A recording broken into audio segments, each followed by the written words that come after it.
नमस्कार विद्यार्थी मित्रांनो, शुभदा विद्यालय यूट्यूब चॅनलमध्ये पुन्हा एकदा आपल्या सर्वांचं मनापासून स्वागत. आज आपण इयत्ता 10वीच्या वर्गाचा इंग्रजी विषयाचा तास घेत आहोत आणि या तासाला आपण इंग्लिशची पूर्वपरीक्षेची प्रश्नपत्रिका उत्तरासहित सोडवणार आहोत. ही प्रश्नपत्रिका एकूण 80 गुणांची आहे आणि ही सोडवण्यासाठी आपल्याला 3 तासाची वेळही दिली जाणार आहे. यासारखे इतर विषयांच्या प्रश्नपत्रिका आपल्याला हव्या असतील किंवा बोर्ड प्रश्नपत्रिका हव्या असतील मागील 5 वर्षाच्या, तर त्या पाहण्यासाठी आपल्या चॅनलला सबस्क्राईब करून डिस्क्रिप्शन बॉक्समध्ये दिलेली प्लेलिस्ट अवश्य पहा.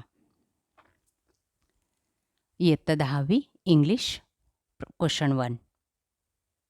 लँग्वेज स्टडीसाठी सेक्शन 1 आपल्याला दिलेलं आहे आणि त्यासाठी 8 गुणांसाठी आपल्याला ए भाग विचारलेला आहे. बघा ते प्रश्न सर्व काळजीपूर्वक, सर्व प्रश्नांची उत्तरं या ठिकाणी लिहून दिलेली आहेत. असेच प्रश्न बोर्डाच्या परीक्षेमध्ये आपल्याला नक्की येतील. व्यवस्थितरित्या सराव करा. या सर्व प्रश्नांची उत्तरं आपल्या वहीमध्ये लिहून ठेवा. म्हणजे आपल्याला बोर्ड परीक्षेत जास्तीत जास्त मार्क्स मिळतील.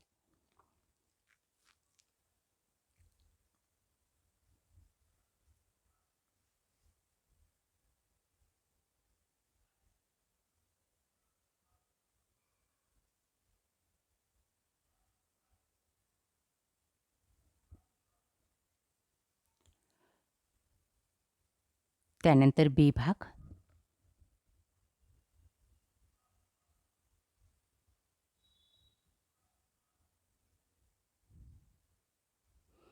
त्यासाठी विचारलेले प्रश्न, त्यांची उत्तरं या पद्धतीने असतील.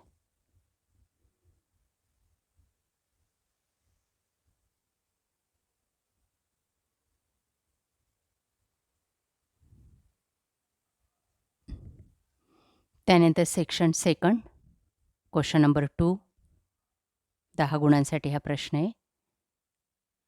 हू ॲम आय हा एक भाग आहे. त्याच्यात एक पॅसेज दिलेला आहे आणि त्या पॅसेजवर आधारित विचारलेल्या प्रश्नांची उत्तरं आपल्याला या पद्धतीने लिहायची आहेत. बघा त्यांची उत्तरं लिहून दाखवलेली आहेत.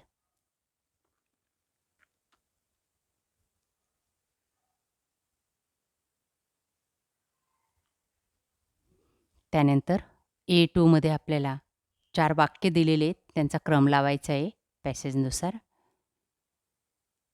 त्यानंतर गटात न बसणारा शब्द शोधायचा आहे.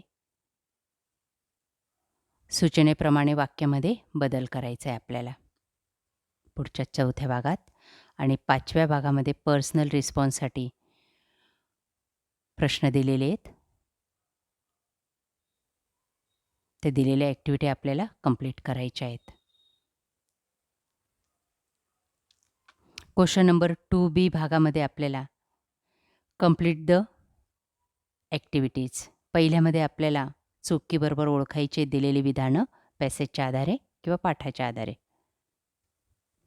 पुढचं बघा.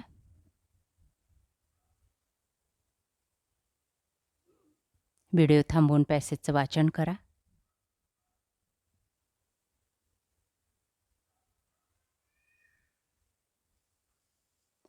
B2मध्ये आपल्याला दिलेलं वेब कंप्लीट करायचं आहे. बघा या ठिकाणी करून दाखवलेलं आहे.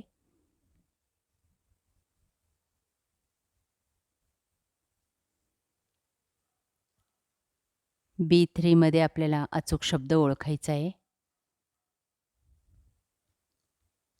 B4 हा डू ॲज डायरेक्टेडसाठी आहे. बघा त्यांची उत्तरं शॉर्टमध्ये या ठिकाणी देण्याचा प्रयत्न केलेला आहे. B5 personal रिस्पॉन्ससाठी. त्यानंतर सेक्शन 3 हा पोएट्री विभागावर आधारित असेल 5 गुणांसाठी. एमध्ये आपल्याला काही ॲक्टिव्हिटी दिलेल्या आहेत त्या पूर्ण करायच्या आहेत. A1मध्ये बघा रिकाम्या जागा पूर्ण करा कवितेच्या आधारे. त्यानंतर A2 complete the following web.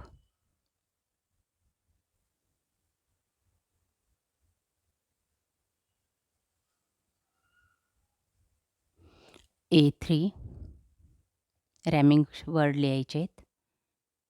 Dark.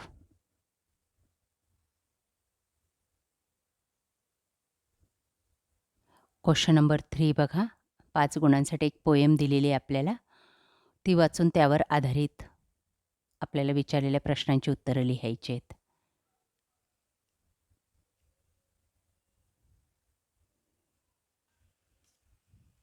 बघा ती पोएम, त्यावर आधारित मुद्दे, टायटल, पोएट, कवीचं नाव, मध्यवर्ती कल्पना, कवितेचा विषय आणि त्याची सेंटर आयडिया. यावर आधारित आपल्याला माहिती लिहायची. सेक्शन 4 हा आपल्या नॉन टेक्स्च्युअल पॅसेजसाठी येणार आहे 10 गुणांसाठी. बघा त्यावर आधारित ॲक्टिव्हिटी एक पॅसेज दिलेला आहे आणि त्यावरच्या ॲक्टिव्हिटी आपल्याला या पद्धतीने पूर्ण करायच्या आहेत. चुकी बरोबरसाठी प्रश्न आहे पहिला ए. बघा ती वाक्य वाचा आणि त्यांची उत्तरं लक्षात ठेवा.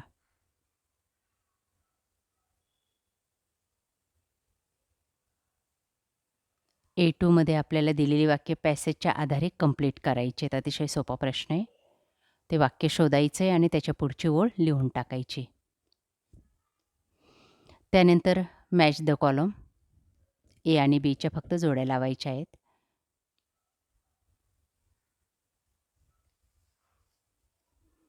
त्यानंतर A4 2 गुणांसाठी.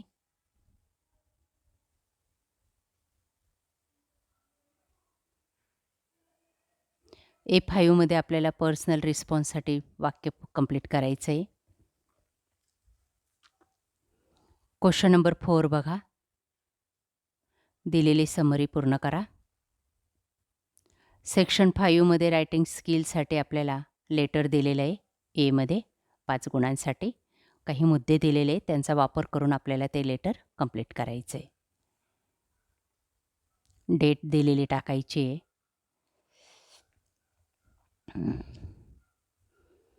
त्यानंतर पुढचे प्रश्न बघा, 2 लेटर आहेत, इनफॉर्मल आणि फॉर्मल. दोघांपैकी एक लेटर आपल्याला चूज करायचं आहे. क्वेश्चन नंबर 5 मध्ये आपल्याला ड्राफ्टिंग स्पीच किंवा डायलॉग रायटिंगसाठी 2 प्रश्न विचारले आहेत. दोघांपैकी एका प्रश्नाचं उत्तर आपल्याला लिहायचं आहे 5 गुणांसाठी.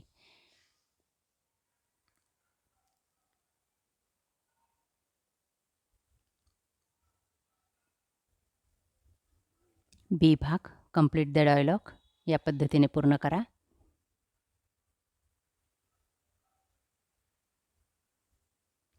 सी मध्ये आपल्याला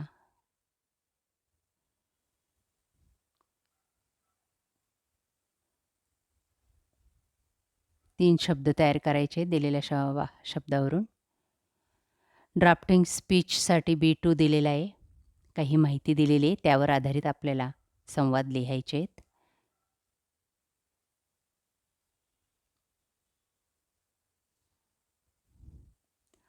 त्यानंतर क्वेश्चन नंबर 6 मध्ये बघा आपल्याला काय येणार आहे. इन्फॉर्मेशन ट्रान्सफरसाठी 5 गुणांचा प्रश्न असणार आहे. Non verbal to verbal. बघा तो.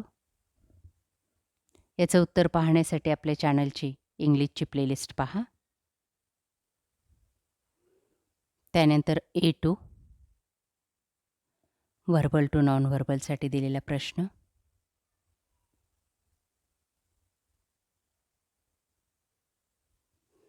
क्वेश्चन नंबर 6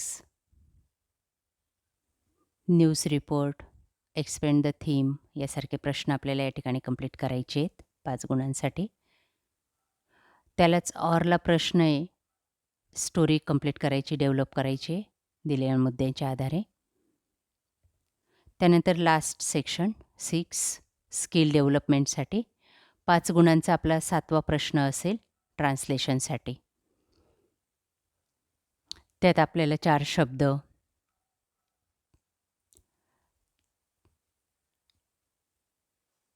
4 म्हणी, 4 सुभाषितं दिलेले असतील. त्यांचा मराठीमध्ये मिनिंग लिहायचा आहे. ओल्ड इज गोल्ड म्हणजे जुने ते सोने, या पद्धतीने. त्यानंतर स्किल डेव्हलपमध्ये आपल्याला ट्रान्सलेट वर्ड,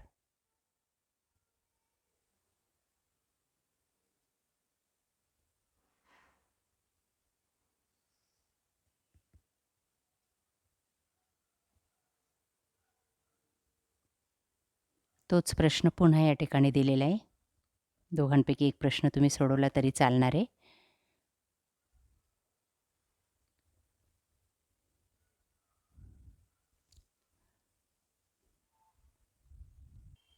अशा प्रकारे विद्यार्थी मित्रांनो, आज आपण इयत्ता 10वी इंग्लिश विषयाची पूर्वपरीक्षेची प्रश्नपत्रिका उत्तरासहित सोडवलेली आहे बोर्ड परीक्षेसाठी.